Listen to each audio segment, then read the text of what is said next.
Hey, welcome back everybody, and welcome to October. So here it is, Sunday, October 6th, just after 10:30 in the morning. The temperature and humidity are both in the mid 70s, and this is just a continuation of my plans to get the hives healthy and heavy for winter. So let's take a quick walk out to the yard just to take a look at the hives, see what they're up to, and then I'll walk you through today's plan semi-briefly. It smells absolutely fantastic out here, and that is the bees bringing in all of the goldenrod. All right, so the plan today, I'm gonna get into the hives first, and what I'm going to do is quickly go through all the hives that have a top box to make an assessment of their food stores. And some of the hives that are a little light, I'm pretty sure some still are. I could be wrong because it has been a week. They've been working pretty darn busy. If you haven't checked out our Instagram stories this week, I shared a few. I mean, the hives are working like, it looks like it's springtime out here, which is amazing, right? So I'm gonna go through the hives, take a look at the top boxes to get an assessment of their food stores, and then the plan is to equalize any of the hives that need help. I know I have a few, I don't know if I have them still marked. I know I have maybe 3 or 4 hives that have completely full supers, so those would be good candidates, or the best candidates, to move a few frames over to the other hives that need a little help. And then phase 2 is to whip up some sugar water. So I bought 150 pounds. The plan is to make 30 gallons, which feeds 11 of the 15 hives. I'll distribute it however I see fit after I equalize some of the colonies, right? So that's pretty much it for the yard, for the continuation of winter preparation, right? So again, go through the colonies quickly, take a look at their food stores, equalize some of the food stores in the top boxes with the other colonies that need some help. And then from left to right, let's see, we have 1, 2, 3, 4. We have 4 single deeps, and now I only have 1 colony down there that has 2 mediums. So I'm going to take one of those medium boxes off, like I've said in a previous video, put on one of the single deeps that need the most help, and that'll be it for that. So now that y'all know what my plans are for the yard, let me show you what else I've been up to on the topic of preparing for winter. So previous years, I've left my boxes, deep boxes, medium boxes, honey supers that I let the queen get into, lay eggs, raise brood.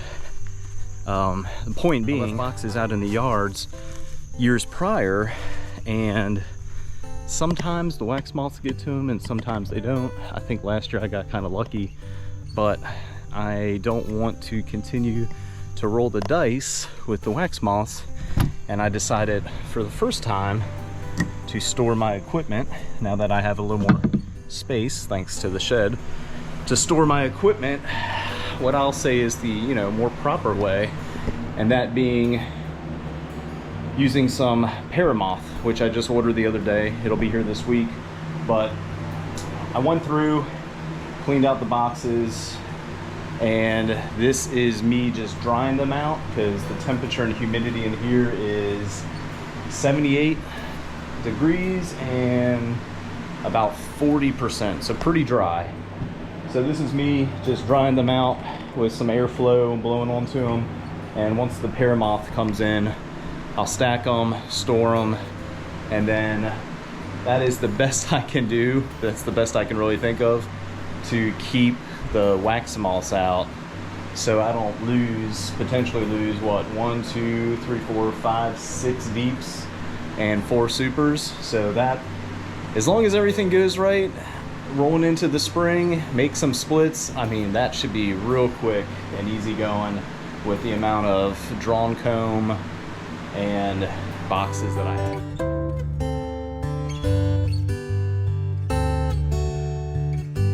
All right, down here at number 1, and if you can see bare foundation, right, there's no guessing whether or not they need some help. So I'm just gonna pull one of the center frames, because that's where some of the bees are, up in the top box here. And yeah, everything's pretty darn dry, so they are a candidate for some equalization help. All right, so that's really all I'm doing, like I said in the introduction. And I have a lot of entrance reducers out here, so the ones that need some help, I'm gonna mark them with 1 entrance reducer. The colonies that have a full medium, I'm gonna mark them with 2. And then the colonies that are good to go, that have an adequate food store, granted they're gonna get some feed today, I'm not gonna mark them at all. So 1 needs help, 2 are good to go, 0, well, 2 have a full super, 0 entrance reducers on top mean they're doing okay. Just a quick first look at the hive in the second position. A lot of bees in the top box.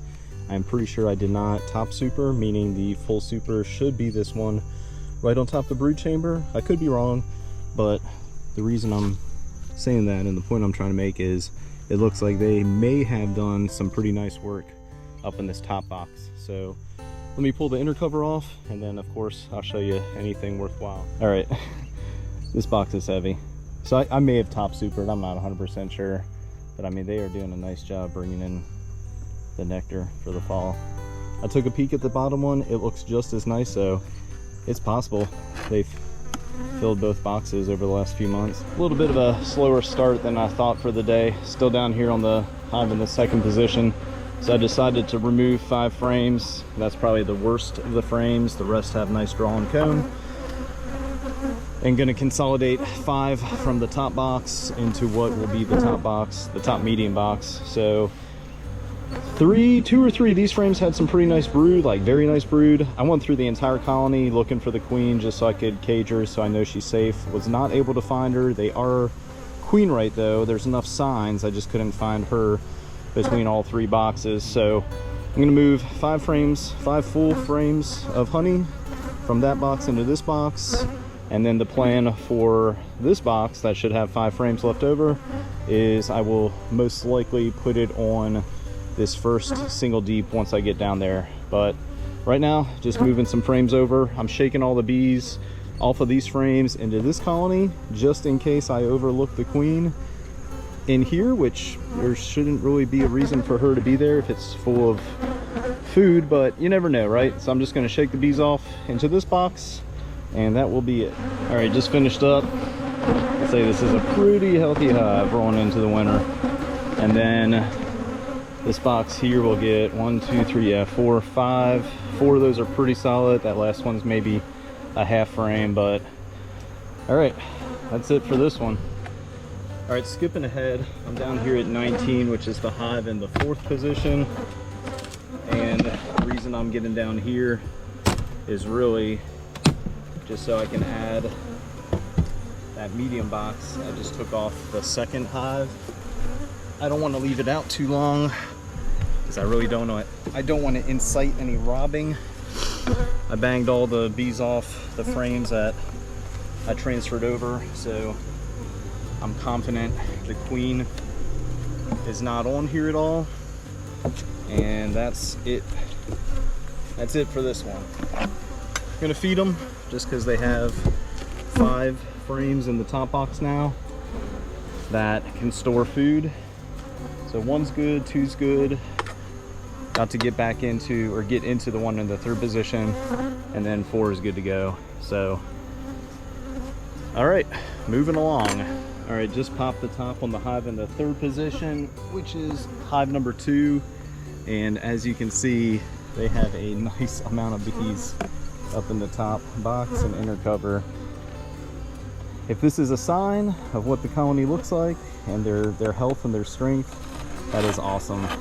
These are some of the best hives I've had rolling into winter, and I really attribute that to feeding and treating. But let's get into them and see what kind of food stores they have in the top box, like I've said a few times, and then we'll go from there.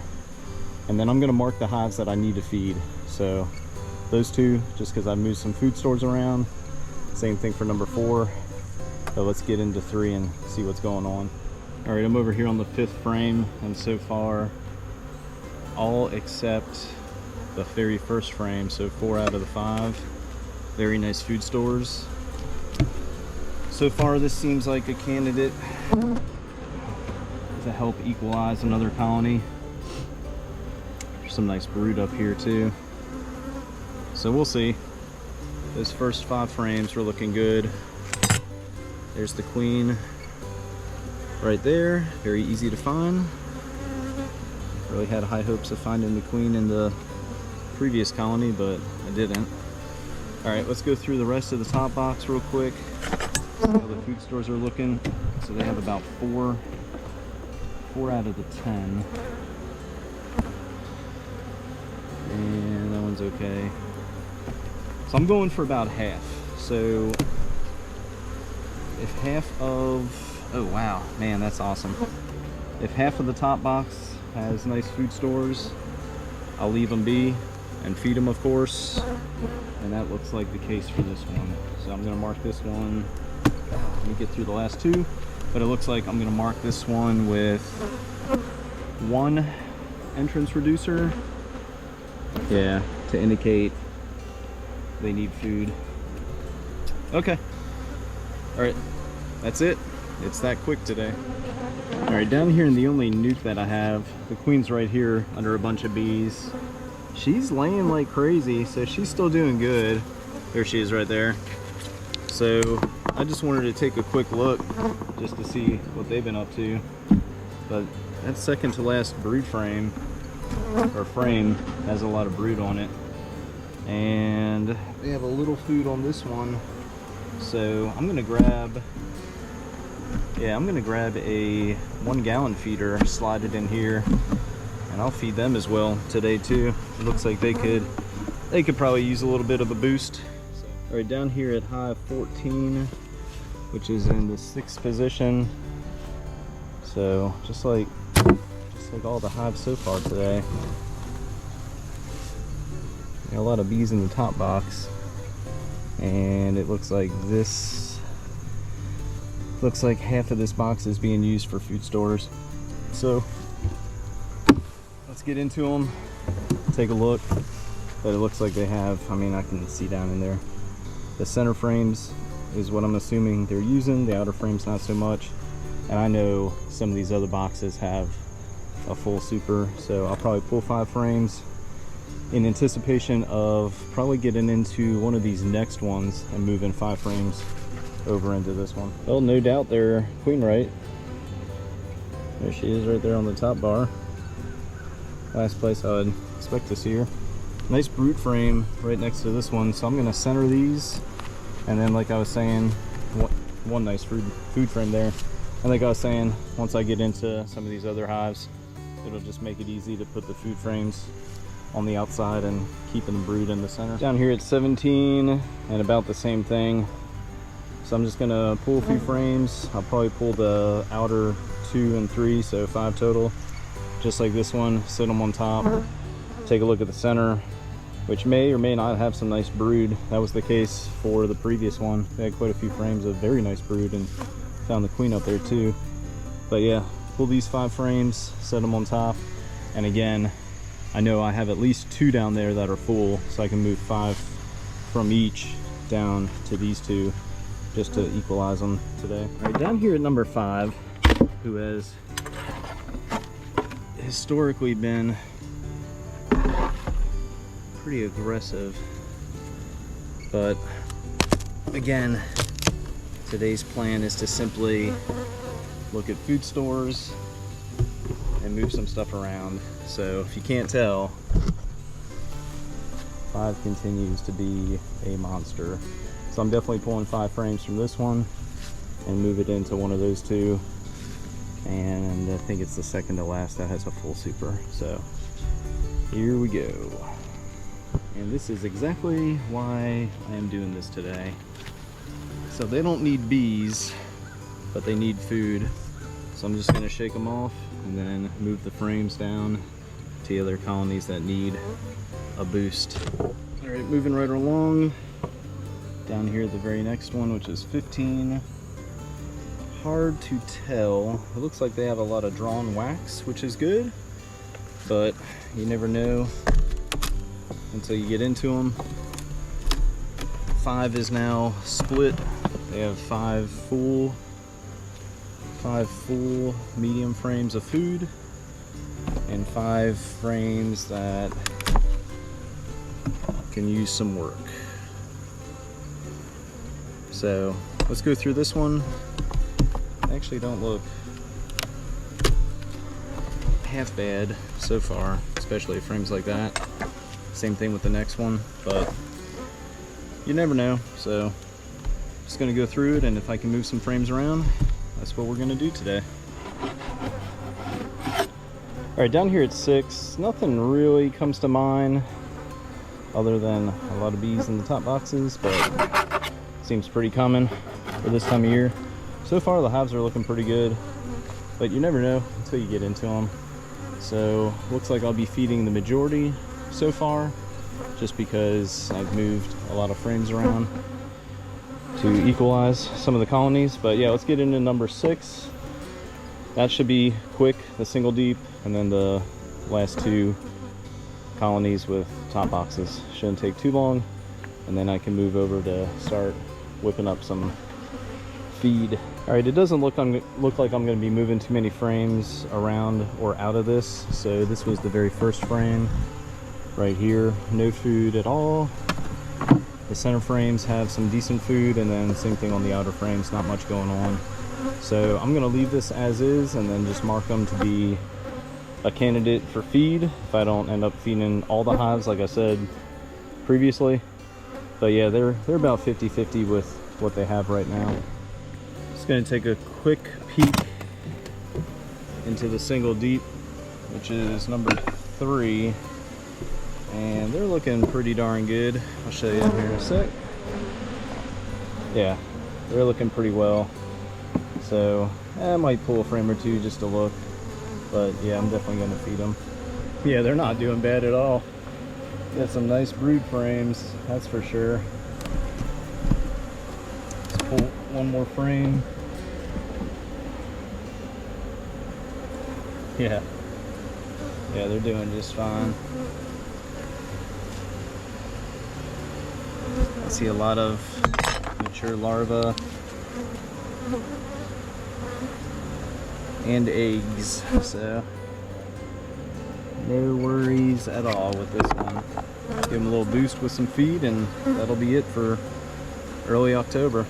All right, down here at 7, I already know what to expect. This was the hive that I had nothing but, yeah, exactly, nothing but shallow frames in the medium box, which obviously made for a huge mess.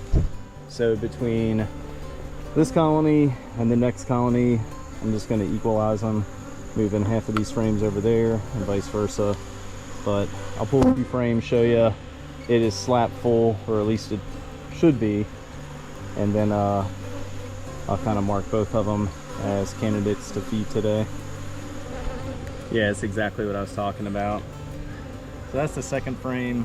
First frame's a little damaged, it was pulling apart. Pull the third frame. Yeah, they're good.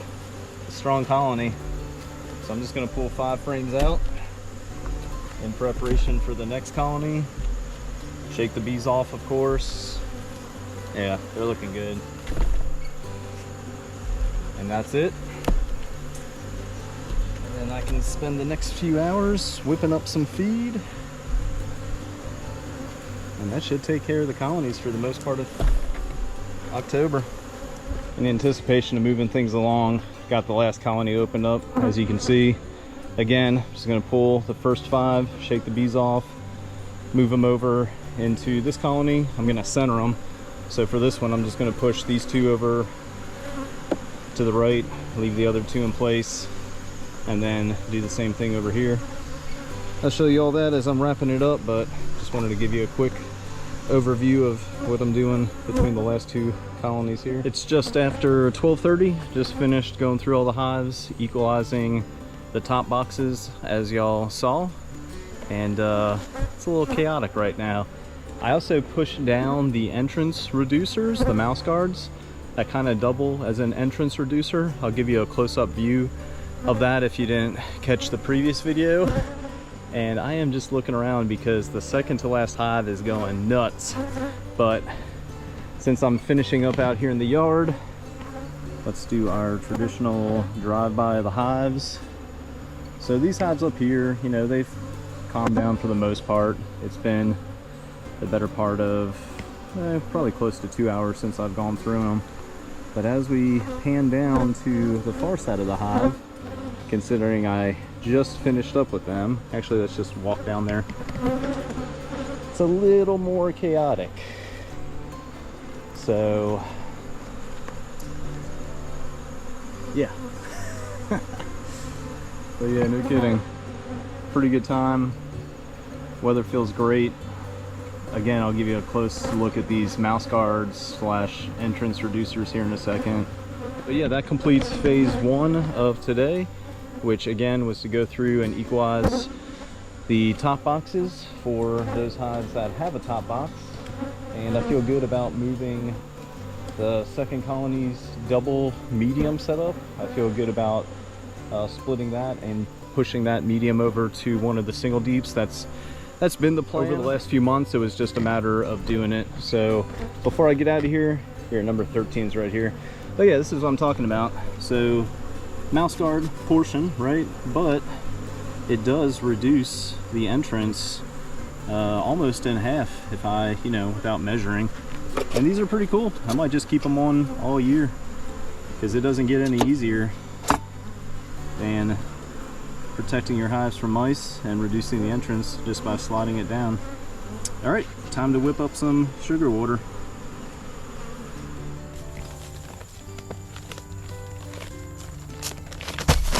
About to start mixing some syrup, and as I've learned, you can't let the pump run for too long. So my goal is to take a minute to get all the sugar loaded up and then let it run for about 15 minutes. Test it, and if it looks pretty clear after letting it settle for maybe 5 minutes, we should be good to go. So here we go. Now let's see, turn that off. There we go. Now we're mixing.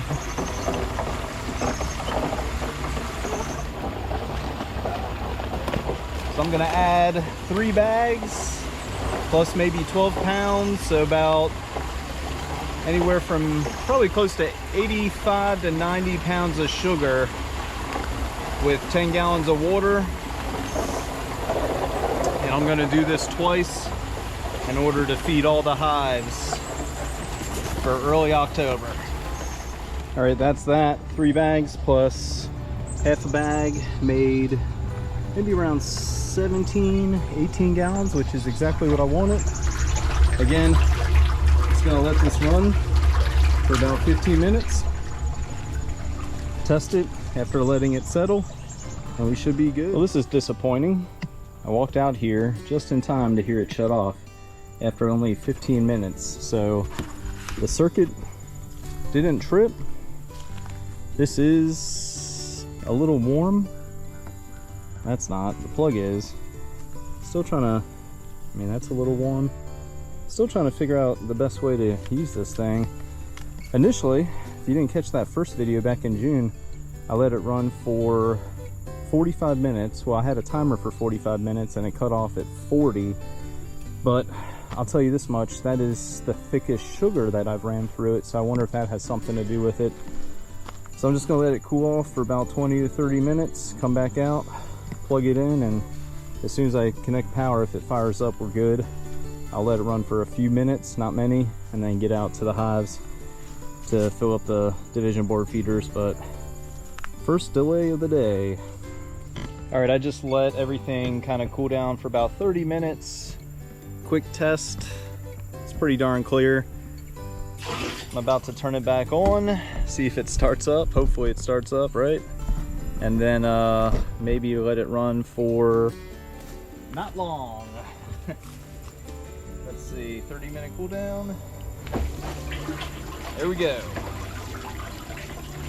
All right, in fact, I'm not really gonna let it run for any amount of time. I'm just gonna plug it in after I get the hives opened up.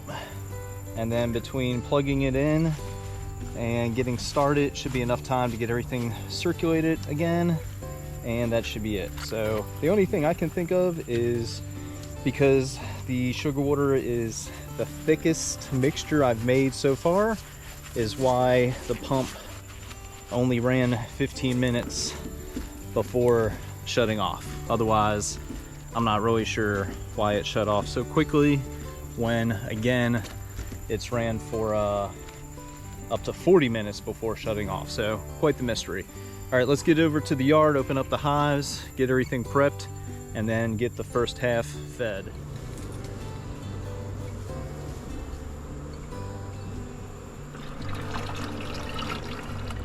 All right, we got batch number 2 going, 15-minute timer, same thing as the first time. I will be close to this thing when it has just less than 2 minutes left, so I can see if that might be a consistent issue to try and forecast and deal with the thicker syrup. So TBD, I'll be back in about 9 minutes just to check on it, but so far so good. Fingers crossed this goes well and I can get the second half of the hives fed for early October. And that should be it for about maybe 2 weeks or so. I just walked away to put some stuff back into the shed and it had already turned off.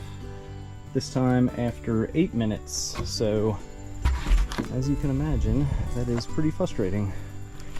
So just like the manual says, just remove power. I'm gonna set a 30-minute timer just to let it cool down. That seems to do the trick, and then come out and resume. That does it for me. So it is just shy of 3:30. I think I started around 10:30. Granted, I haven't been going non-stop. I had quite a few breaks, especially with the sump pump kind of overheating to where I have to disconnect it from power for about 30 minutes. I did that twice, so there's an hour right there. Just got done feeding the last of the hives, so all in all, I think I mixed up about 35 gallons of 1-to-1 or slightly thicker than 1-to-1. And this is what the yard looks like right now, which is amazing. So that's it for early October. Stay tuned and we'll see how the rest of the month goes here in a week or two. So it's October 10th, just after 4 p.m. Temperature's about 70 degrees, humidity's 50%. It feels great, but let's talk about the weather real quick.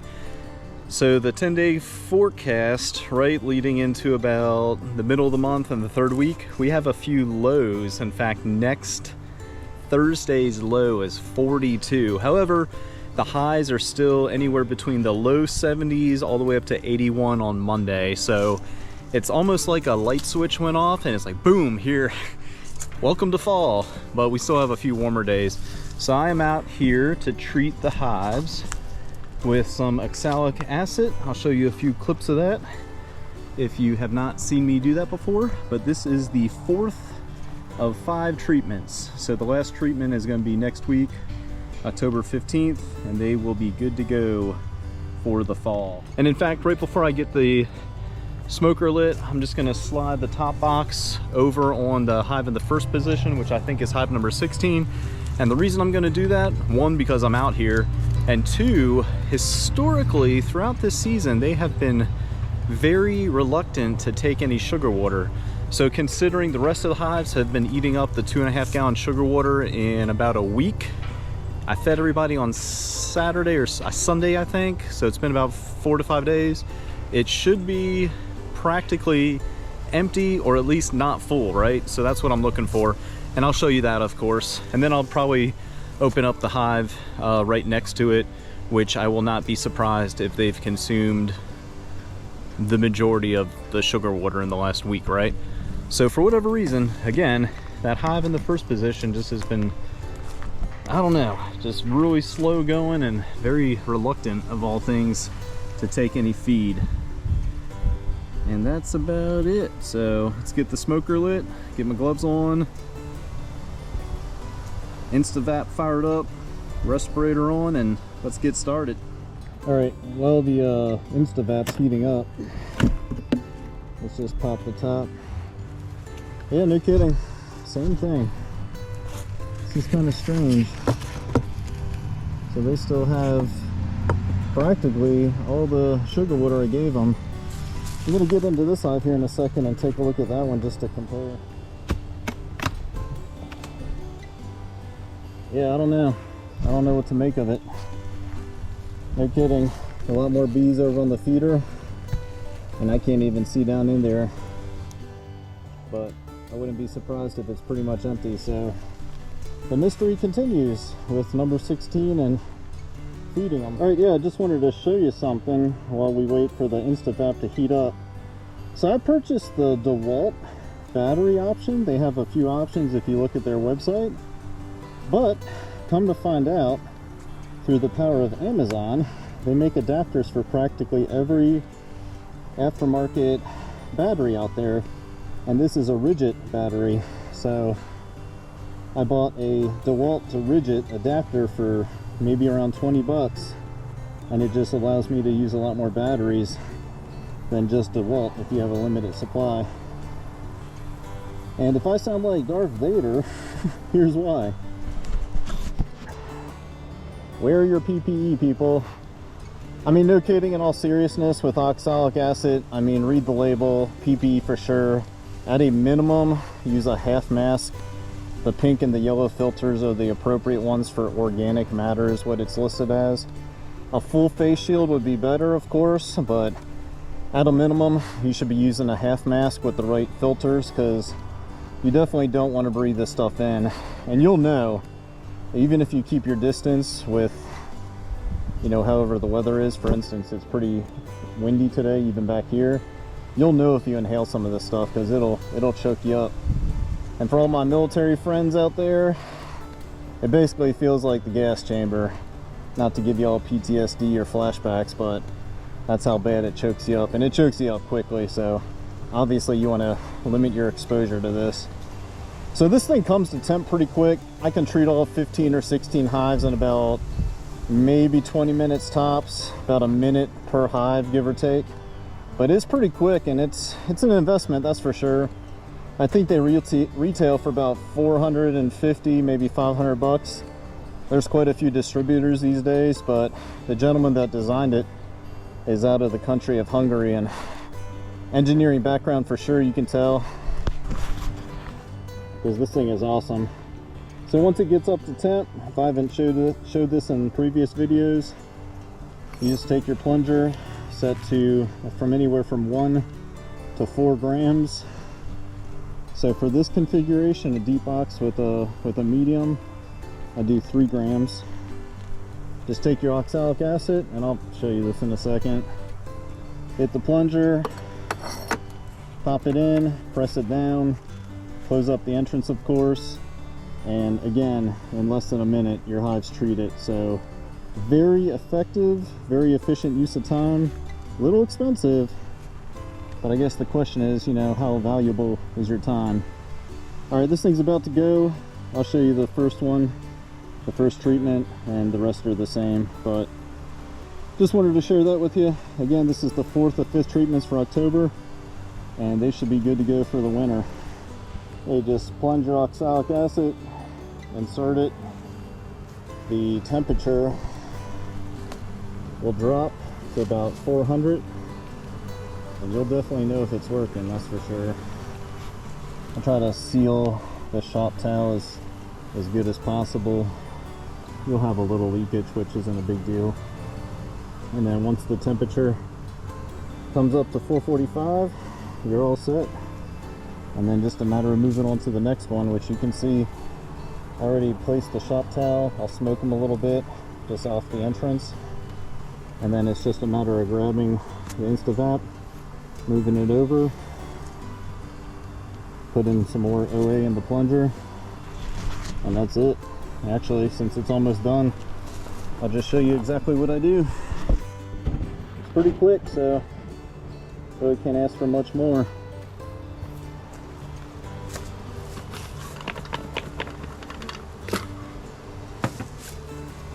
Alright, so it's at temp. I just grab the Instavap, close up the entrance as best as possible, slide over to the next hive,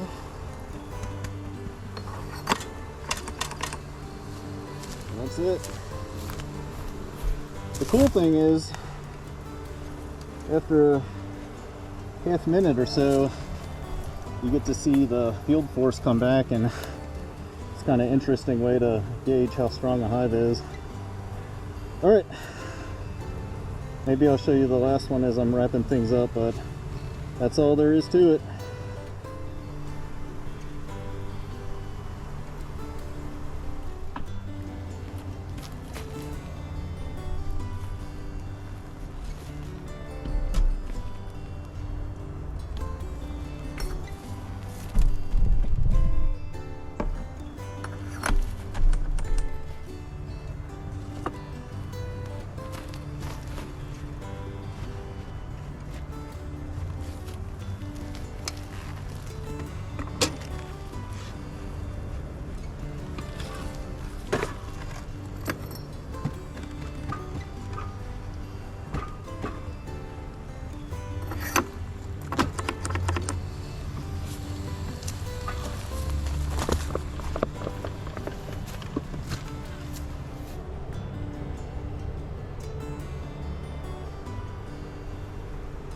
Alright, just finished up on the last hive. They still have a shop towel at the entrance until I finish up with the 5-frame, which I reduced the plunger down to 1 gram.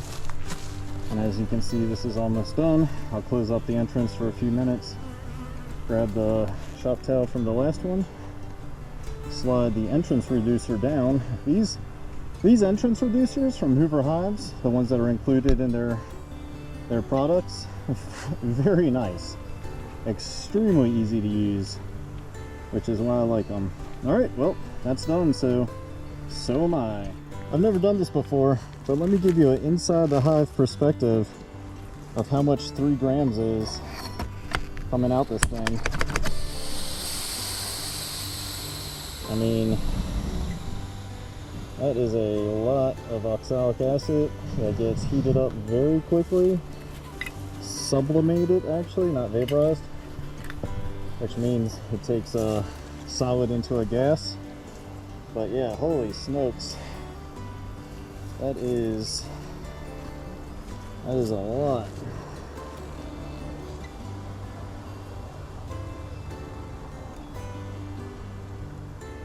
And the 2-pound bag, I have it calculated at maybe 5 cents a treatment, so pretty darn cost effective. And that's it, just like that. It's at 440. It'll be at 445 soon enough. And that's how quick one treatment is.